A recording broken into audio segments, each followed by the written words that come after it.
নমস্কার, জনতার দর্পণ ইউটিউব চ্যানেলে আপনাদের সকলকে স্বাগত। একদিকে রয়েছেন নরেন্দ্র মোদী, ভারতের সবচেয়ে শক্তিশালী প্রধানমন্ত্রী, যার হাতে রয়েছে ইডি, সিবিআই, সমস্ত কেন্দ্রীয় গোয়েন্দা সংস্থা, কোটি কোটি টাকার নির্বাচনী যন্ত্র এবং বিশাল একটা মিডিয়া। আরেকদিকে রয়েছেন অমিত শাহ, যাকে বলা হয় আধুনিক ভারতের সবচেয়ে ধূর্ত রাজনৈতিক চাণক্য, যার রাজনৈতিক বুদ্ধির সামনে গোটা বিরোধী দল এতদিন ধরে হাঁটু মুড়ে বসে থেকেছে। আর এই দুই মহাশক্তিশালী ব্যক্তিত্বের বিরুদ্ধে একা দাঁড়িয়ে রয়েছে দক্ষিণ ভারতের একজন মানুষ। না বন্ধুরা, তিনি রাহুল গান্ধী নন, তিনি কোনো জাতীয় নেতাও নন, তিনি কর্ণাটকের উপমুখ্যমন্ত্রী ডি.কে. শিবকুমার। এবং বন্ধুরা, এই একজন মানুষ এই মুহূর্তে মোদী ক্যাবিনেটে তিনজন কেন্দ্রীয় মন্ত্রীকে রাতের ঘুম হারাম করে দিয়েছেন। বিজেপির নিজের বিধায়করা প্রকাশ্যে দলের বিরুদ্ধে গিয়ে কংগ্রেসকে ক্রস ভোট করে জিতিয়েছেন। আর অমিত শাহ, হ্যাঁ বন্ধুরা, সেই অমিত শাহই আজ দূর থেকে শুধু তাকিয়ে দেখছেন, কিন্তু কিছুই করতে পারেননি। আজকের ভিডিওতে আমরা জানবো এই পুরো রাজনৈতিক মহানাটকের আদ্যোপান্ত, জানবো কিভাবে শিবকুমার সেই অস্ত্র দিয়ে বিজেপিকে আঘাত করেছেন, যে অস্ত্র অমিত শাহ নিজেই বছরের পর বছর ব্যবহার করে এসেছেন। এবং জানবো 2028-2029 সালের নির্বাচনে এই শিবকুমার কি ভূমিকা রাখতেই চলেছেন। তাই ভিডিওটি বন্ধুরা একেবারে শেষ পর্যন্ত দেখুন, কারণ শেষের অংশটা শুনলে আপনি নিজেই চমকে যাবেন। বন্ধুরা, ডি.কে. শিবকুমারকে বুঝতে হলে প্রথমে বুঝতে হবে তার উঠে আসার গল্পটা। জন্ম 1962 সালে কর্ণাটকের রামনগর জেলায় একটি সাধারণ কৃষক পরিবারে বড় হওয়া এই মানুষটি আজ দক্ষিণ ভারতের সবচেয়ে প্রভাবশালী রাজনৈতিক ব্যক্তিত্বের একজন। কিন্তু এই যাত্রাটা মোটেও সহজ ছিল না। শিবকুমার 1989 সালে প্রথমবার কর্ণাটকের বিধানসভায় নির্বাচিত হন। সেই থেকেই শুরু। তারপর একের পর এক নির্বাচনে জয়, একের পর এক মন্ত্রিত্ব, আর একের পর এক রাজনৈতিক ঝড় পেরিয়ে আজকের শিবকুমার। কিন্তু তার রাজনৈতিক জীবনের সবচেয়ে বড় পরীক্ষাটা এসেছিল 2019 সালে। সেই বছর ইডি অর্থাৎ এনফোর্সমেন্ট ডিরেক্টরেট তাকে গ্রেপ্তার করে। অভিযোগ ছিল মানি লন্ডারিং এর। টানা 50 দিনেরও বেশি সময় তিনি তিহার জেলে কাটিয়েছেন। একটু ভাবুন বন্ধুরা, ভারতীয় রাজনীতিতে ইডির গ্রেপ্তার মানে কি? বেশিরভাগ ক্ষেত্রে রাজনৈতিকবিদরা এরপর হয় দল ছেড়ে দেন, নয়তো একেবারেই চুপ হয়ে যান, কারণ কেন্দ্রীয় সংস্থাগুলোর চাপ এবং মামলার ভয় তাদেরকে একেবারে ভেঙে দেয়। কিন্তু শিবকুমার জেল থেকে বেরিয়ে এলেন এবং আরো শক্তিশালী হয়ে উঠলেন। তিনি কংগ্রেস ছাড়েননি, তিনি বিজেপিতেও যোগ দেননি, তিনি কোনো প্রলোভনে ভোলেননি, বরং জেল থেকে বেরিয়ে এসে সরাসরি মাঠে নেমে পড়লেন। এবং বন্ধুরা, সব থেকে গুরুত্বপূর্ণ ব্যাপার হলো 2023 সালে কর্ণাটক বিধানসভা নির্বাচনে কংগ্রেসকে এক ঐতিহাসিক জয় এনে দিলেন। এই একটা ঘটনাই বলে দেয় ডি.কে. শিবকুমার কোন ধাতুর মানুষ। বিশেষজ্ঞরা বলছেন জাতীয় রাজনীতিতে শিবকুমার হলেন সেই বিরল প্রজাতির রাজনীতিবিদ যাকে ভয় দেখিয়ে কেনা যায় না, প্রলোভন দিয়ে কেনা যায় না এবং চাপে ফেলে দমানোও যায় না। আর এটাই বিজেপির সব থেকে মাথা ব্যথার কারণ। বন্ধুরা, এবার আসি মূল ঘটনায়। কর্ণাটকের বিধান পরিষদ, যাকে ইংরেজিতে বলা হয় এমএলসি অর্থাৎ মেম্বার অব লেজিসলেটিভ কাউন্সিল, এই পরিষদের নির্বাচনে সম্প্রতি যা ঘটেছে তা ভারতীয় রাজনীতির ইতিহাসে একটা অভূতপূর্ব ঘটনা হয়ে থাকবে। বিষয়টা একটু তাহলে বুঝিয়ে বলি। বিধান পরিষদ নির্বাচনে ভোট দেন বিধানসভার সদস্যরা অর্থাৎ বিধায়করা। এটা সাধারণ মানুষের ভোট নয়। এখানে প্রতিটি দল তাদের বিধায়কদের নির্দেশ দেয় কাকে ভোট দিতে হবে, এবং সাধারণত দলের বিধায়করা দলের নির্দেশ মেনেই ভোট দেন। কিন্তু কর্ণাটকে যা হলো তা সম্পূর্ণ অন্যরকম। বিজেপির নিজের বিধায়করা, যারা বিজেপি দলের টিকিটে নির্বাচিত হয়েছেন, যারা বিজেপির সদস্য, তারা প্রকাশ্যে বিজেপি প্রার্থীকে ভোট না দিয়ে কংগ্রেসের প্রার্থীকে ভোট দিলেন। এই ঘটনাকেও রাজনীতির ভাষায় বলা হয় ক্রস ভোটিং। এবং বন্ধুরা, এই ক্রস ভোটিং এর ঘটনা নরেন্দ্র মোদীর পুরো রাজনৈতিক কেরিয়ারে এর আগে কখনো ঘটেনি। মোদী শাহের যুগে বিজেপি বিধায়করা দলের বিরুদ্ধে গিয়ে ভোট দেবেন, এটা একটা অকল্পনীয় ব্যাপার ছিল, কিন্তু শিবকুমার সেটাকে সম্ভব করে দেখালেন। এখন প্রশ্ন হলো কিভাবে? বন্ধুরা, রাজনীতিতে একটা কথা আছে, মানুষ ভয়ে নয় স্বার্থে চলে। শিবকুমার বিজেপি বিধায়কদের বুঝিয়ে দিয়েছেন কর্ণাটকে তাদের আসল ক্ষমতা কার হাতে রয়েছে। কর্ণাটকের সরকার কংগ্রেসের, কর্ণাটকের জনগণের মন কংগ্রেসের দিকে। এই পরিস্থিতিতে বন্ধুরা, বিজেপির স্থানীয় বিধায়করা নিজেদের এলাকায় যদি সরকারি সুবিধা পেতে চান, যদি উন্নয়নের কাজ করতে চান, যদি নিজের আসন ধরে রাখতে চান, তাহলে শিবকুমারের সাথে সম্পর্ক রাখতে হবে। এটাই হলো শিবকুমারের রাজনৈতিক চতুরতা। তিনি বিজেপি বিধায়কদের দল ছাড়া করেননি, কোনো প্রকাশ্যে বিদ্রোহ ঘটাননি, শুধু বুঝিয়ে দিয়েছেন ব্যক্তিগত রাজনৈতিক স্বার্থে কোথায় ভোট দেওয়া উচিত। আর যখন বিজেপি বিধায়করা কংগ্রেসের বাক্সে ভোট ফেলেছিলেন, তখন অমিত শাহ দিল্লিতে বসে অসহায়ভাবে দেখছিলেন। এটা শুধু একটা নির্বাচনী জয় নয়, এটা একটা বার্তা। কর্ণাটকে শিবকুমারের দাপট এত বেশি যে বিজেপির নিজের বিধায়করাও তাকে উপেক্ষা করতে পারছেন না। বন্ধুরা, এবার আসি সেই প্রশ্নে, কেন মোদী ক্যাবিনেটের 3জন কেন্দ্রীয় মন্ত্রী এই মুহূর্তে শিবকুমারকে নিয়ে এতটা চিন্তিত? এই 3জন হলেন এইচ ডি কুমারস্বামী, প্রহ্লাদ যোশী এবং শোভা কারান্তলাজে। প্রথমে আসুন এইচডি কুমারস্বামীর কথায়। কুমারস্বামী কর্ণাটকের প্রাক্তন মুখ্যমন্ত্রী, তার বাবা এইচডি দেবগৌড়া একসময় ভারতের প্রধানমন্ত্রী ছিলেন। কুমারস্বামীর দল হলো জনতা দল বা জেডিএস, যা বর্তমানে মোদী সরকারের এনডিএ জোটের অংশ। কুমারস্বামীর সবচেয়ে বড় জয় হলো তার নিজের দলকে নিয়ে। জেডিএস এখন এনডিএতে আছে ঠিকই, কিন্তু এই দলের অনেক বিধায়ক এবং স্থানীয় নেতা শিবকুমারের প্রভাবেও আছেন। কারণ বন্ধুরা, কর্ণাটকের ওক্কালিগা সম্প্রদায়ের ওপর শিবকুমারের বিশাল প্রভাব রয়েছে এবং জেডিএস এর বেশিরভাগ ভোট ভিত্তি এই একই সম্প্রদায়। শিবকুমার চাইলে যে কোনো মুহূর্তে জেডিএস এর একটা বড় অংশকে নিজের দিকে কিন্তু টেনে আনতে পারেন, এবং সেটা হলে কুমারস্বামীর রাজনৈতিক অস্তিত্বই একেবারে বিপন্ন হয়ে পড়বে। এটাই বন্ধুরা কুমারস্বামীর রাতের ঘুম কেড়ে নিয়েছে। এবার প্রহ্লাদ যোশীর কথায় আসি। প্রহ্লাদ যোশী মোদী সরকারের সবচেয়ে বিশ্বস্ত ক্যাবিনেট মন্ত্রীদের একজন। কর্ণাটকের ধারওয়াড় থেকে নির্বাচিত। তার অভিযোগ হলো ভোটার তালিকা নিয়ে। যোশী দাবি করেছেন উত্তর ভারত অর্থাৎ বিহার, উত্তরপ্রদেশ, মধ্যপ্রদেশ থেকে যে লক্ষ লক্ষ শ্রমিক কর্ণাটকে এসে কাজ করছেন এবং যারা সাধারণত বিজেপিকে ভোট দেন, তাদের ভোটার তালিকা থেকে বাদ দেওয়া হচ্ছে। আর একই সাথে মুসলিম ভোটারদের নাম দ্রুত গতিতে তালিকায় যোগ করা হচ্ছে। তিনি সরাসরি হুঁশিয়ারি দিয়েছেন নির্বাচন কমিশন এটা না থামালে তারা আদালতে যাবেন। এবারে আসুন শোভা কান্দারলাজের কথায়। শোভা কান্দারলাজ মোদী সরকারের কৃষি প্রতিমন্ত্রী। তিনি অভিযোগ করেছেন যে বেঙ্গালুরু এবং রাজ্যের বিভিন্ন জায়গায় মসজিদ এবং বিবাহ ভবনে শত শত মানুষকে একত্রিত করে বিশেষ পর্যালোচনা চালানো হচ্ছে। তার অভিযোগ এই প্রক্রিয়ায় নির্দিষ্ট ধর্মীয় সম্প্রদায়ের মানুষদেরকে ভোটার তালিকায় অন্তর্ভুক্ত করা হচ্ছে। বন্ধুরা, একটা বিষয় লক্ষ্য করুন, এই তিন মন্ত্রীর অভিযোগের কেন্দ্র কিন্তু একটাই বিষয়, ভোটার তালিকা। অর্থাৎ শিবকুমার এমন একটা কাজ করছেন যা আগামী বিধানসভা নির্বাচনে বিজেপির ভোটের ভিত্তিটাকেই নাড়িয়ে দিতে পারে, এবং এটাই বিজেপির সবচেয়ে বড় ভয়। বন্ধুরা, এবার সবচেয়ে গুরুত্বপূর্ণ অংশে আসি, এসআইআর, পুরো নাম স্পেশাল ইনসেন্টিভ রিভিশন, বাংলায় যাকে বলা হয় বিশেষ নিবিড় ভোটার তালিকা সংশোধন। এই প্রক্রিয়াটা আসলে কি? নির্বাচনের আগে ভোটার তালিকা আপডেট করা হয়, নতুন ভোটারদের নাম যোগ করা হয়, মৃত বা স্থানান্তরিত ভোটারদেরকে বাদ দেওয়া হয়। এটা একটা স্বাভাবিক প্রশাসনিক প্রক্রিয়া, কিন্তু রাজনীতিতে এই তালিকা সংশোধন অত্যন্ত গুরুত্বপূর্ণ হাতিয়ার হতে পারে। বিজেপি বিভিন্ন রাজ্যে ক্ষমতা থাকার সময় এই প্রক্রিয়া ব্যবহার করে নিজেদের পক্ষে ভোটারদের নাম তালিকায় রাখা এবং বিপক্ষের ভোটারদের নাম বাদ দেওয়ার অভিযোগ বিরোধীদের কাছ থেকে বারবার এসেছে। বিহার এবং পশ্চিমবঙ্গে এই জিনিসটা নিয়ে ব্যাপকভাবে বিতর্ক তৈরি হয়েছে। এখন শিবকুমার বন্ধুরা কর্ণাটকে সেই একই কৌশল প্রয়োগ করছেন বলে বিজেপি নেতারাই অভিযোগ করছে, এবং এটাই বিজেপির সব থেকে বড় আতঙ্ক। কারণ বিষয়টা হলো, যে অস্ত্র বিজেপি বছরের পর বছর ব্যবহার করে এসেছে, সেই অস্ত্রটাই এখন তাদের বিরুদ্ধে ব্যবহৃত হচ্ছে। তারা কিন্তু এই অস্ত্রের কার্যকারিতা সম্পর্কে সবচেয়ে ভালো জানে। তারা জানে ভোটের তালিকায় সামান্য পরিবর্তনও নির্বাচন ফলাফলকে কতটা প্রভাবিত করতে পারে।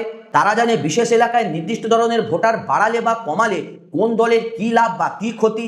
তাই এখন যখন শিবকুমার এটা করছেন, বিজেপির গায়ে আগুন লেগেছে। কিন্তু শিবকুমার কি বলছেন? অত্যন্ত শান্তভাবে, অত্যন্ত আত্মবিশ্বাসের সাথে শিবকুমার বলছেন বিজেপি নেতাদের ঘাবড়ানোর কোনো কারণ নেই, ভোটার তালিকায় সম্পূর্ণ স্বচ্ছতা বজায় রাখা হবে। এই একটা বাক্যে শিবকুমার যা করলেন সেটা হলো প্রতিপক্ষকে সরাসরি বলে দিলেন, আমি জানি তুমি কি ভয় পাচ্ছ, কিন্তু আমার বিরুদ্ধে তুমি কিচ্ছু করতে পারবে না। এই মানসিক দৃঢ়তাই শিবকুমারকে আলাদা রাখে। বন্ধুরা, শিবকুমারের প্রভাব শুধু কর্ণাটকে সীমাবদ্ধ নেই। 2023 সালে কর্ণাটকে কংগ্রেসের ঐতিহাসিক জয়। এই জয়ের মূল কারিগর ছিলেন শিবকুমার। তিনি জেলায় জেলায় গেছেন, নির্বাচনী প্রস্তুতি নিজে তদারকি করেছেন, প্রার্থী বাছাই থেকে ভোটারদের সাথে যোগাযোগ, সবকিছুতেই ব্যক্তিগতভাবে তিনি যুক্ত ছিলেন। দ্বিতীয় ধাপে ছিল তেলেঙ্গানা। 2023 সালের শেষের দিকে তেলেঙ্গানায় রেবন্ত রেড্ডির নেতৃত্বে কংগ্রেস জয়ী হয়। এই নির্বাচনে শিবকুমার পর্দার আড়ালে থেকে কাজ করেছেন। প্রতিটি জেলায় স্ট্র্যাটেজিক পয়েন্ট নির্বাচনী কমান্ড পরিচালনায় তার ভূমিকা ছিল অত্যন্ত গুরুত্বপূর্ণ। এখন তৃতীয় ধাপের দিকে এগিয়ে যাচ্ছে শিবকুমার। কেরালা, অন্ধ্রপ্রদেশ এই রাজ্যগুলোতেও তার কূটনৈতিক দক্ষতা কিন্তু কাজে লাগছে।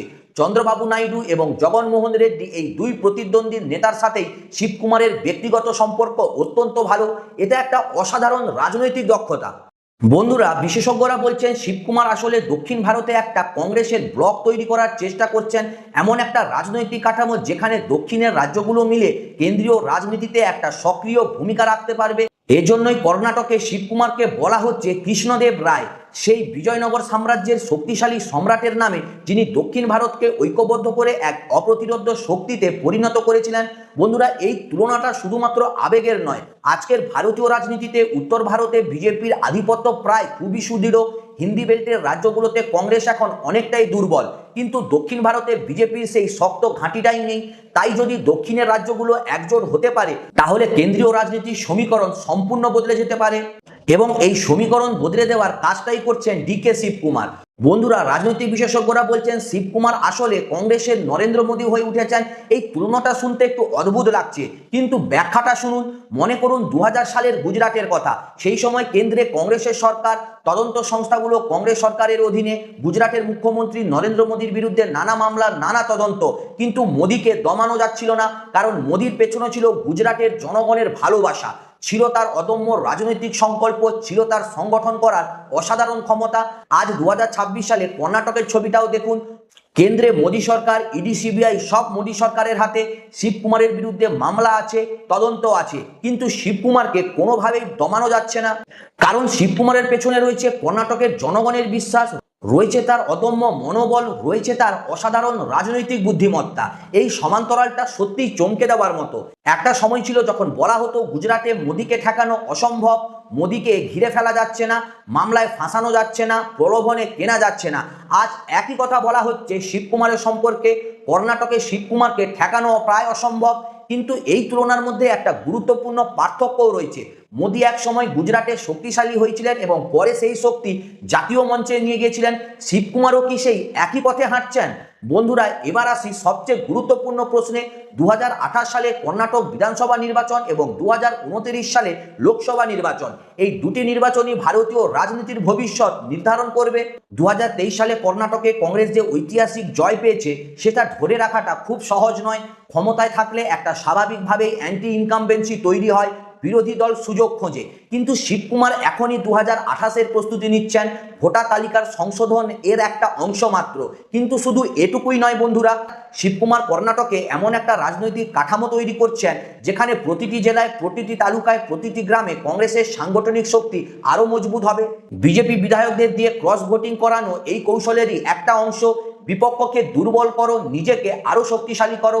রাজনৈতিক বিশেষজ্ঞরা বলছেন যদি 2028 সালে কর্ণাটকে কংগ্রেস আবার জয়ী হয়, এবং এই মুহূর্তে সেটার সম্ভাবনা বেশ বেশি, তাহলে সেটা ভারতীয় রাজনীতিতে একটা বিশাল বার্তা দিতে পারে। বার্তাটা হবে দক্ষিণ ভারতে বিজেপির কোনো ভবিষ্যৎই নেই। এবার আসি 2029-এর কথায়।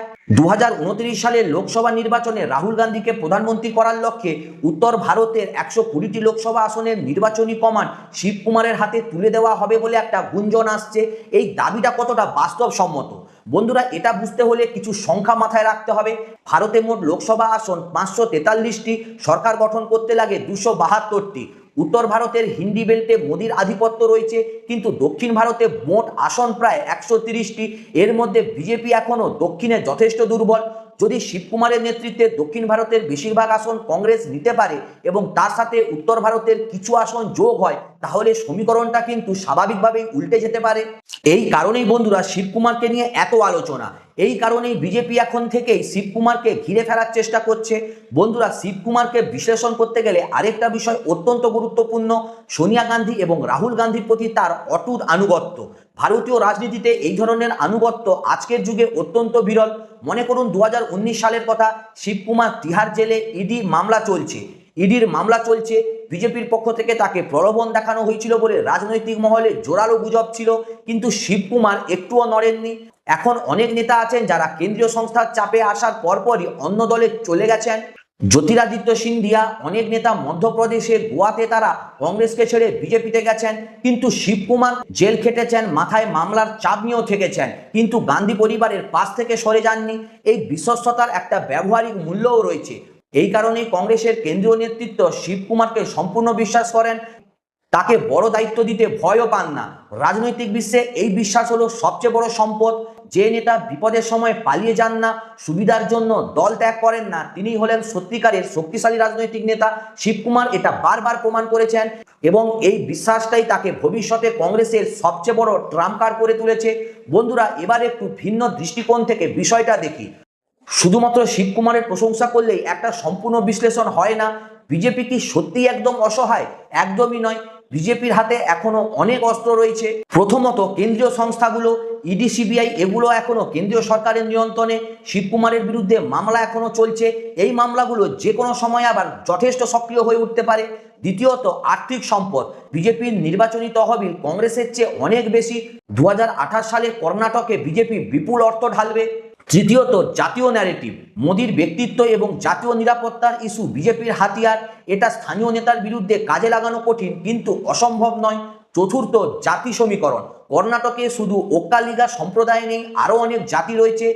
বিজেপি লিঙ্গায়ত সহ অন্যান্য সম্প্রদায়কে কাজে লাগাবে, কিন্তু সমস্যাটা হলো এইসব অস্ত্র থাকা সত্ত্বেও 2023 সালে বিজেপি কর্ণাটকে হেরে গেছে। তাহলে 2028 সালে কি হবে? দ্বিতীয় শিক্ষা হলো ধৈর্য। ধৈর্য হলো রাজনীতির সবচেয়ে বড় অস্ত্র। শিবকুমার তাড়াহুড়ো করেননি। 2023 সালে জয়ের পরেও তিনি উপমুখ্যমন্ত্রীর পদ নিয়ে সন্তুষ্ট থেকেছেন, মুখ্যমন্ত্রীর জন্য একেবারে তাড়াহুড়ো করেননি। দীর্ঘমেয়াদী পরিকল্পনাই তার মূল কৌশল। তৃতীয় শিক্ষা হলো বিশ্বস্ততা সবচেয়ে দুর্লভ এবং সবচেয়ে মূল্যবান। প্রলোভন এবং চাপের মুখে যে নেতা অটল থাকেন তিনিই শেষ পর্যন্ত বড় হন। শিবকুমার সেটা প্রমাণ করেছেন। চতুর্থ শিক্ষা, বিরোধীদের অস্ত্র থেকেই শেখো। যে কৌশল বিজেপি ব্যবহার করেছিল শিবকুমার সেটা শিখেছেন এবং বিজেপির বিরুদ্ধেই সেটা ব্যবহার করছেন। এটা রাজনীতিতে হোক বা ব্যবসায় হোক বা জীবনেই হোক, বিরোধী শক্তি থেকে শেখার এই মানসিকতাটাই সাফল্যের একটা ধাপ। বন্ধুরা, আমরা এখন ভারতীয় রাজনীতির একটা অত্যন্ত রোমাঞ্চকর সন্ধিক্ষণে দাঁড়িয়ে আছি।